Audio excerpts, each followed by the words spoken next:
Hazrat Abdullah bin Abbas radiyallahu anhu states that some of the polytheists would commit murder and adultery on a large scale. They visited Allah's Apostle sallallahu alaihi wasallam and submitted, "The religion to which you invite us is the best, but tell us whether our embracing Islam will expiate our sins. Then we will embrace Islam."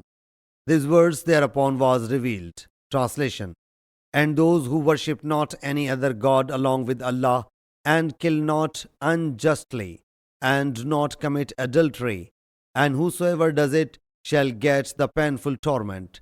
Surah Furqan, verse 68. This verse was also revealed.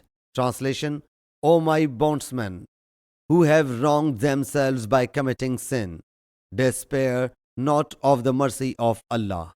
The troops 53. Allah Jalla Jalaluhu will pardon your sins. Sahih Muslim Hadith number 318.